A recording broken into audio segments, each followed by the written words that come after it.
నమస్కారం. స్వరం కార్యక్రమానికి స్వాగతం. సేవ్ సాయిల్ ఈ మధ్యకాలంలో ఈ పదం చాలా పాపులర్ అయింది. 120 దేశాలకు పైగా వారందరూ కూడా సేవ్ సాయిల్ అంటూ అందరూ నినాదం చేస్తున్నారు. కారణం ఒక్కరు, ఈషా ఫౌండేషన్ ఫౌండర్ అయినటువంటి జగ్గి వాసుదేవ్ బాబా. అందరూ కూడా సద్గురుగా పిలువబడే ఆ బాబా ఈ సేవ్ సాయిల్ అనే ఈ కార్యక్రమాన్ని చాలా విజయవంతంగా ముందుకు తీసుకెళ్లారు. నిజంగా భూమిని కాపాడుకోవాల్సిన అవసరం గురించి వారు ప్రచారం చేస్తున్నారు. వారి గురించి కూడా మనందరికీ కూడా తెలియజేయడానికి మనతో ఉన్నారు ప్రముఖ టాలీవుడ్ సినీ టీవీ ప్రొడ్యూసర్, అలాగే కోవిద సహృదయ ఫౌండేషన్ ఫౌండర్ అయినటువంటి జి అనూహ్య రెడ్డి గారు. నమస్తే అండి. నమస్తే అండి. అనూహ్య రెడ్డి గారు, మనం అందరం కూడా మన ముందు తరాల వాళ్ళకి అందించవలసినటువంటిది ఏదైనా ఉంది అంటే అది భూమిని కాపాడటం, మంచి నీరుని, మంచి గాలిని. అందులో భూమి అనేది లేకపోతే మన మనుగడే కష్టం అనేది జగ్గి వాసుదేవ్ బాబా సద్గురుగా పిలువబడే ఆయన 30,000 కిలోమీటర్లు ప్రయాణించి ఆయన అందరికీ కూడా అది ప్రచారం చేస్తూ వచ్చారు. 120 దేశాల వాళ్ళతోటి కూడా వారు టైఅప్ అయ్యారు. మీరేమంటారు? అసలు ఈ భూమిని కాపాడుకోవాల్సిన ఆవశ్యకత గురించి మీరు మీ మాటలు ఏం చెప్తారు? నిజంగా అంటే ఆయనంత ఎక్స్పీరియన్స్ కాదు, ఆయన్ని గురించి మాట్లాడుకునేంత ఎక్స్పీరియన్స్ మనకు లేదు ఇక్కడ. కానీ ఏంటంటే మనకు ఒక అవగాహన అనేది ఉంది, భూమి గురించి ఒక అవగాహన అనేది ఉంది. మనం ఏంటిది, మన ఇంట్లో మనం పండించే చిన్నటువంటి అంటే లైక్ కొత్తిమీర, పుదీనా, ఇట్లా ధనియాలతో మెంతులతో వేసే దాని గురించి అయినా సరే అక్కడే ఏం చేస్తామంటే మనం ఇంట్లో ఉండే అంటే భూమినే వచ్చేసి ఏమనుకుంటాం, మట్టి మంచిదా కాదా అని చెప్పేసి చూస్తాం. ఎందుకు రావట్లేదు, ఇసుక వచ్చేసింది కదా, ఏంటిది మెంతులు వేస్తే మెంతి కూర ఎందుకు రావట్లేదు, ధనియాలు వేస్తే కొత్తిమీర ఎందుకు రావట్లేదు అని ఆలోచిస్తాం. అలాంటి తరుణంలో మన గురూజీ వచ్చేసి ఇలా 30,000 కిలోమీటర్లు ఆయన బైక్ మీద వెళ్ళారు. అంటే వాటికి కొంతమంది విమర్శించారు కూడా, ఎలా అంటే లైక్ బైక్ మీద వెళ్ళడం దాన్ని కూడా పొల్యూట్ చేసినట్టే కదా అని చెప్పేసి అన్నారు. అదొక విషయం, అది సపరేట్గా పెట్టేస్తే మేబీ బైక్లో వెళ్ళి ఆయన ఇంకొక రకంగా కాకుండా పాదయాత్ర అంటే ఆ వయసులో చేయకపోవచ్చు. ఆయన వయసుకు కూడా చూడాలి, వయసుకు తగినట్లు ఆయన శరీరం కూడా అనుసరించకపోయి ఉండొచ్చు. ఆయనకి అనుగుణంగా ఆయన ఈ రకంగా అంటే 150 దేశాలతో కొలాబరేట్ అయ్యి ప్రతి ఒక్క దేశంలో అంటే మనము గురు పౌర్ణమి రోజు వచ్చేసి ఆల్రెడీ చూసాం. అవునండి. మీకు ఎలా అంటే ప్రతి ఒక్క సిడ్నీ నుంచి అంట, కాలిఫోర్నియా నుంచి, దెన్ వచ్చేసి న్యూయార్క్ నుంచి, న్యూజెర్సీ నుంచి ప్రతి ఒక్కరు వచ్చేసి సేవ్ సాయిల్ అని చెప్పేసి అంటే మన దేశంలోనే కాదండి, ఆయన ఇన్స్పైర్ చేసింది ఇతర దేశాలని కూడా ఇన్స్పైర్ చేశారు. భూమి మీద ఉన్న ప్రతి ఒక్కరు కూడా ఇన్స్పైర్ అవ్వాల్సినటువంటి అంశం ఇది. సో ప్రతి ఒక్కరిని కూడా ఆయన ఇన్స్పైర్ చేయడం అనేది నిజంగా ఇట్స్ గ్రేట్ అండి. It's not a small thing. ఆ థాట్ రావడమే చాలా గొప్ప. ఎందుకంటే ఇప్పుడే చూడండి, ఇసుకని తోగి పడేస్తున్నారు, అలాగే మట్టిని తోగేస్తున్నారు, మట్టిని తీసుకొచ్చి ఇసుక దాంట్లో వచ్చేసి పడేస్తున్నారు. అంటే ఇలా తోగుతూ పోతే అంతెందుకు చూడండి, కన్స్ట్రక్షన్స్ చేస్తే హైట్స్ ఎట్లా వెళ్తున్నాయంటే 100 ఫ్లోర్లు. అవునండి, 100 ఫ్లోర్లు కన్స్ట్రక్షన్ సైట్ చేసిన వాళ్ళు చేస్తున్నారు. మళ్ళీ ఏంటిది డీప్గా మళ్ళీ అక్కడ ఏం జరుగుతుంది, రీసెంట్గా జరిగిన కాంట్రవర్సీస్లో ఏం చేస్తున్నారు అంటే భూమి లోపల 7 ఫ్లోర్స్లో వచ్చేసి లైక్ పార్కింగ్ అంట. అంటే భూమి లోపల 7 ఫ్లోర్స్లో పార్కింగ్ అంటే మనము భూమాతని ఏ రకంగా కష్టపెడుతున్నాము, మొత్తం తోవేయడమే, అంతే తోగేస్తున్నాము. అంటే ఏంటిది, మనం వచ్చేసి సహనాన్ని మనం భూదేవితో పోల్చుకుంటాం. అలాంటిది ఏం చేస్తున్నారు, పరీక్షిస్తున్నారు. అంటే 7 ఫ్లోర్ల లోపలికి అంటే ఎంత లోతుకు వెళ్తున్నట్టు. భూమిని ఎందుకు వాడుకోమన్నారు, భూమిని ఎందుకు తోవుకోమన్నారు, నీటికో, ఇంకుడు గుంతలకో, లేదంటే పంటలకి, దానికి ఆ రకంగా వాడమని చెప్పారు. అలాంటిది ఎక్కడ చూసినా మనకు, ఈవెన్ హైదరాబాద్లో ఎక్కడ చూసినా మనకు కనిపిస్తుంది, ఖాళీ స్థానం అనేది కనిపించట్లేదు కదా.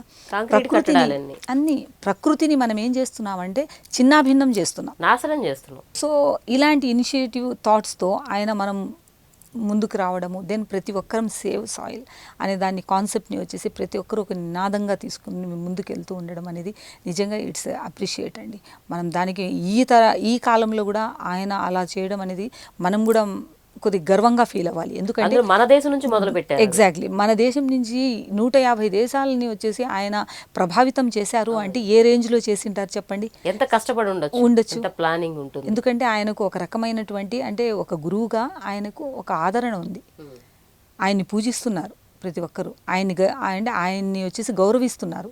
సో ఆ రకంగా ఆయన ఇచ్చిన ఇనిషియేటివ్ని ప్రతి ఒక్కరు తీసుకొని ఎవరు నిజంగానే కదా మన స్టేట్లో దాన్ని ఇంప్లిమెంట్ చేసుకోవచ్చు, మన కంట్రీలో దాన్ని ఇంప్లిమెంట్ చేసుకుందామని చెప్పేసి అంటే మనం ఇచ్చిన థాట్ని వాళ్ళందరూ లబ్ధి పొందుతున్నారు. కానీ మన కంట్రీలో మన వాళ్ళు దాన్ని అంటే ఇన్స్పైర్గా తీసుకోవట్లేదు. మన వాళ్ళకి గుచ్చి నొక్కాణించి అంటే అదర్ కంట్రీస్లో వచ్చేసి వాళ్ళు చెప్పినట్టుగా మన దేశంలో ఎవరైనా యాడ్స్కి వచ్చారా ముందుకు చెప్పండి? మన దేశంలో ఎవరు రాలేదు కదా ముందుకి, ఎవరు కూడా దాన్ని తీసుకోవట్లేదు కదా. కానీ కొంత యువతలో మాత్రం మంచి మార్పు అనేది వస్తుంది. ఏంటంటే ప్రతి ఒక్కరైతే మొక్కలైతే నాటుతున్నారు, ప్రతి ఒక్క చోటికి వెళ్ళేసి సేవ్ సాయిల్ అనే దాన్ని మట్టిని ఎక్కడైనా తోగుతుంటే ఇంకా అమెండెడ్ చేయాలండి. ఇంకా ఏంటిదంటే కొంతమంది నేల బాగుంటేనే కదండి పంట అనేది వస్తుంది, మన తినడానికి చేతికి వస్తుంది. ఇప్పుడు ఎక్కువగా వచ్చేసి నల్లరేగిడి, ఎర్ర రేగడి అనేది ఏమవుతుందంటే అండి, భూమి రాను రాను రాను ఇటు అటు సాగుకి పనికి రాకుండా పోతుంది. దెన్ అలాగే వచ్చేసి మనం మట్టిని వచ్చేసి తోగుతూ పోతే బంకమట్టి ఎక్కడ దొరుకుతుంది చెప్పండి? ఏదైనా ఒక బొమ్మ చేసుకోవాలన్నా ముందు తీసుకొని ఇట్లా చేత్తో ఒత్తితే మన చిన్నప్పుడు ఒక డాల్ని చిన్న బొమ్మని వచ్చేసి చేసేసేవాళ్ళం. ఇప్పుడు బంకని అంటే గమ్మేసి ఇచ్చినా అతుక్కోవట్లేదు. ఇప్పుడు మీరు ఫెవికాల్ వేసి మట్టిలో కలపండి, అది ఒక ముద్దగా వస్తుంది, సారం తగ్గిపోతుంది కదా. రాను రాను ఏమైపోతుందంటే అంటే ట్రాన్స్ఫార్మ్ అయిపోతుంది. ఇక్కడి నుంచి అక్కడికి, అక్కడి నుంచి ఇక్కడికి మట్టి వెళ్ళిపోతూ ఉందన్నమాట. అలాగే వర్షాల కారణంగా ఎక్కడికక్కడ వచ్చేసి మట్టి ఏమైపోతుంది, కొట్టుకొని వెళ్ళిపోతుంది. దానికి ఇంకుడు గుంతలు చేయండి అని చెప్పేసి మన ప్రధాని మోదీ గారు చెప్పారు. ఇంటింటికి ఒక ఇంకుడు గుంత అనేది ఉండాలి, ప్రతి ఒక్కరు దాన్ని ఇంప్లిమెంట్ చేయండి, నీటిని వచ్చేసి నిల్వ ఉంచుకోండి, మన మట్టిని మనం కాపాడుకోవచ్చు, మన నీటిని మనం కాపాడుకోవచ్చు. మన వర్షం నుంచి వచ్చే మంచినీరు కదండి, మంచినీటి కొరతను కూడా చూడండి అని చెప్పేసి అంటే ఇలాంటి వాళ్ళు ఒక్కొక్కరు ఒక్కొక్క రకంగా ఇనిషియేటివ్ చేస్తుంటే సమాజంలో ఉన్న వాళ్ళం మనం ఏం చేస్తున్నాం, సింపుల్గా తీసుకుంటున్నాం.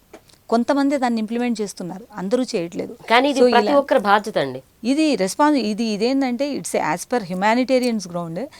ఇది సమాజం పట్ల మన బాధ్యత. ఇది సమాజానిదే కాదు కదా, సమాజం పట్ల మన బాధ్యత. అంటే మనము ఎంత బాధ్యతగా ఉంటాం, మన భవిష్యత్తు తరాల వాళ్ళకి అంతే అది మంచి భూమిని అందించిన వాళ్ళం అవుతాం. ఇప్పుడు కనుక నాశనం అయితే కనుక ఇంకా ఇది కూడా అంటే మీరు ఇంకా రాను ఏమైపోతుందంటే ఇంకా ఇండియాలో ఎక్కడ చూసినా కూడా అట్లీస్ట్ ఒక గజం భూమి దొరకదేమో అని మనకు అనిపిస్తుంది. సో ఎక్కడ చేసినా మనకు ఎంత ఎక్స్పాండ్ చేయాలి ఇంటిని, మన ఇంటిలో ఎన్ని ఫ్లోర్స్ కట్టుకోవాలి, మన ఇంటి చుట్టూ ఏమేం పెట్టుకోవాలి అని చెప్పేసి ఆలోచిస్తున్నాం తప్ప అరే అట్లీస్ట్ గ్రీనరీ కోసము దెన్ వచ్చి స్వచ్ఛమైనటువంటి సహజ సిద్ధంగా ఇచ్చే అంటే పంటల కోసమైనా సరే, మనం పీల్చే గాలినైనా సరే ఆ ఫ్రీగా అంటే ఆక్సిజన్ ఇవ్వడానికి కొద్దిగా ఆ ప్లేస్ని కేటాయిద్దామని చెప్పేసి లేదు. మన ఇంట్లో మన పిల్లలకి ఆ బెడ్రూమ్ బాగా వచ్చిందా, ఓకే ఏసీ పెట్టించామా, దాంట్లో వచ్చేసి జకోస్కి పెట్టించామా, మంచిగా వచ్చేసి ఇట్లాంటివన్నీ టెన్నిస్ ఉందా, స్విమ్మింగ్ పూల్ ఉందా ఆలోచిస్తున్నారు. అంటే ఏమైపోయింది, ఒక ట్రెండ్ క్రియేట్ అయిపోయిందండి కదండి. సో ఒకరిని చూసి ఒకరు ఇలా అయితే ఇలా ఉంటుంది అని చెప్పేసి ఇలా క్రియేట్ చేసుకోవడం వల్ల ఏమైపోతుందంటే భూమిలో సారం తగ్గిపోతుంది. దెన్ అలాగే భూభాగంలో వచ్చేసి ఎక్కువ శాతం వచ్చేసి ఇళ్ళే కనబడుతున్నాయి, జనాలే కనబడుతున్నారు. ఇప్పుడు మనకు 130 కోట్ల మనుషుల్లో వచ్చేసి ఉన్నాం.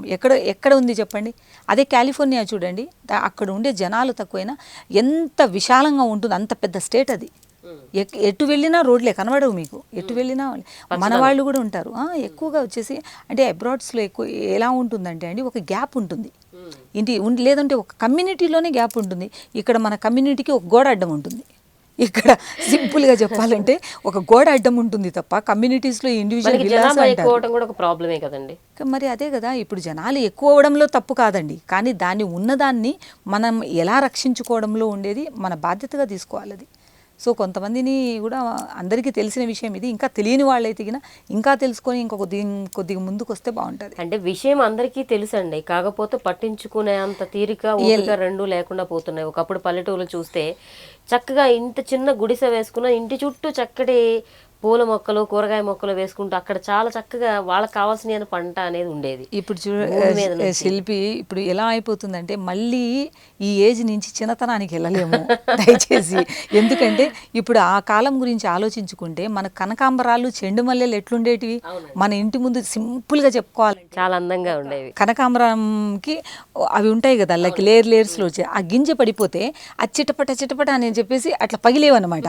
పగిలి అవే విత్తనాలు అవే చెట్లు మొక్కలు పూలు అట్లా ఒక వచ్చిండేటివి. పెద్ద ప్లేస్ అనంతా ఆక్యుపై చేసేసేది అది. ఏంటంటే అంత గ్రీనరీగా, అంటే అంటే ప్రకృతిగా సహజ సిద్ధంగా ఆ చెండు మల్లెలు అంట, మల్లెపూలు అంట, జాజి పూలు అంట, ఇలాంటి కొమ్మలతో వచ్చేసి ఉండేటివి. కానీ ఇప్పుడు ఏంటిదండి, మనం తీసుకొచ్చి నాటిన, డబ్బులు పెట్టి వచ్చి నాటినా రావట్లేదు అవి. సో మళ్ళీ ఆ కాలానికి వెళ్ళేసి మళ్ళీ మనం అంటే అప్పుడు వెళ్ళాల్సిన పరిస్థితి వస్తుందండి. అంటే ఓల్డ్ ఈజ్ గోల్డ్ అనుకుంటే అలాంటి పరిస్థితి, అంటే ఇలాంటి వాళ్ళు, అంటే పెద్ద గురువుగారు లాంటి వాళ్ళు చేసిన దానికి అందరూ స్పందించి, అంటే ప్రతి ఒక్కరిది ఇప్పుడు నాకెందుకు మీకెందుకు అని అందరూ అనుకుంటున్నారు. ఇప్పుడు నేనే అనుకున్నాను అనుకోండి, నేను కామ్గా ఉండిపోతున్నా. ఇది నేను ఎందుకు తీసుకోవాలి ఇనిషియేటివ్గా? నేను కామ్గా ఉండొచ్చు కదా, సర్లే ఏమవుతుంది ఇప్పుడున్న బిజీకి చూసుకోవచ్చులే అనుకోవచ్చు.